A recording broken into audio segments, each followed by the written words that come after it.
Teachers के खिलाफ एक बड़ी कार्रवाई होने जा रही है। इस बार के रिजल्ट्स आप सब ने देखे कि आधे से ज्यादा बच्चे जो है वो फेल हो गए हैं, जिसमें मॉडल हाई सेकेंडरीज की मैं बात करूं और इसके अलावा कुछ ऐसे हाई सेकेंडरीज है जहां पर बच्चों का रिजल्ट 20%, 50%, 15% रहा, लेकिन कुछ ऐसे भी गवर्नमेंट स्कूल्स है जिनका रिजल्ट 90% प्लस रहा। आपको बताया कि डिप्टी कमिश्नर डोडा की जानिब से बड़े स्टेप्स लिए जा रहे हैं और साथ साथ डायरेक्टरेट ऑफ स्कूल एजुकेशन की जानिब से भी कुछ अहम स्टेप्स जो है वो लिए जा रहे हैं। आपको सबसे पहले मैं बताऊं, डोडा टाउन का model high secondary boys high secondary school Doda जो अपने रिजल्ट को 50% भी क्रॉस नहीं करवा पाया। हालांकि वहां पर स्टाफ भी अच्छा होता है और सीओ ऑफिस से सिर्फ 10 मीटर की दूरी पर वो स्कूल है और उस स्कूल का रिजल्ट 50% से भी कम आना कहीं ना कहीं ये सवाल जो है उन टीचर्स पे, उन सभी स्टाफ मेंबर्स पे जो है वो खड़ा करता है। लेकिन इस बीच डिस्ट्रिक्ट एडमिनिस्ट्रेशन और डायरेक्टरेट ऑफ स्कूल एजुकेशन की जानिब से कौन से ऐसे अहम स्टेप्स लिए जा रहे हैं मैं आपको तफसीलन बताऊंगा। सबसे पहले मैं आपको बता दूं कि जिन स्कूल का रिजल्ट 60% से कम रहा,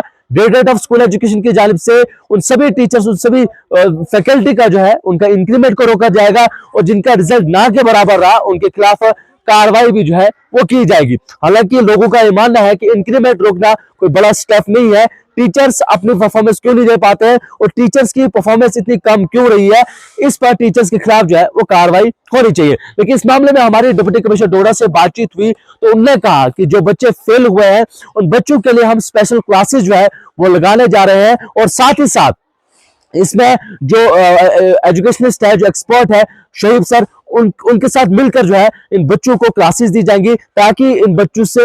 कहां पे कमी रही है और क्यों ये बच्चे फेल हुए हैं उस पर जो है वो काम किया जाएगा। लेकिन साथ ही साथ एक बड़ा स्टेप जो है वो लिया जा रहा है। एक कमेटी जो है वो बनाई गई है जिस कमेटी को खुद हेड कर रहे हैं डिप्टी कमिश्नर डोडा श्री हरविंदर जी और साथ साथ चीफ एजुकेशन ऑफिसर डोडा, जिसमें कुछ रिटायर्ड प्रिंसिपल्स है। इसके अलावा जो बेलरू,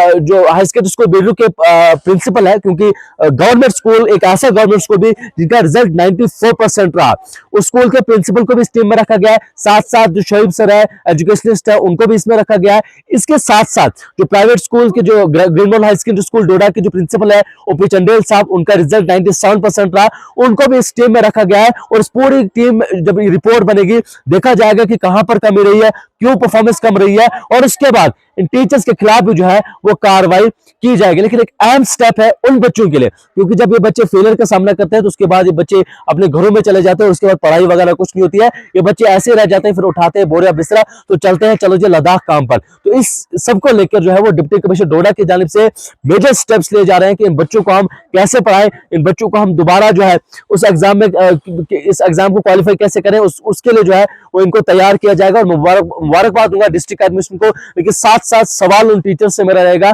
जो टीचर्स लाख लाख रुपए सैलरी लेते हैं, आखिर क्या उन्होंने आज करके दिखाया। आज उनके रिजल्ट्स की हालात आप देखिए। देखिए कुछ ऐसे स्कूल्स भी है जिसमें हाई सेकेंडरी स्कूल गुरबुल की मैं बात करूं और भी कई ऐसे स्कूल्स है जिन स्कूल्स में स्टाफ की कमी है, जिस स्कूल में स्टाफ जो है वो ना के बराबर है। तो इस समय की सरकार को यह सोचना चाहिए कि स्टाफ हम बच्चों को कैसे दें, स्कूल्स में जो स्टाफ की शॉर्टेज है उसको हम कैसे पूरा करें और साथ साथ जिन टीचर्स की जो है परफॉर्मेंस ना के बराबर रही है उनके खिलाफ जो है वो सख्त कार्रवाई करें, ताकि एक एग्जाम्पल सेट हो कि आप जब स्कूल में आते हैं तो अपने बच्चे को एग्जाम के लिए कैसे तैयार करना है।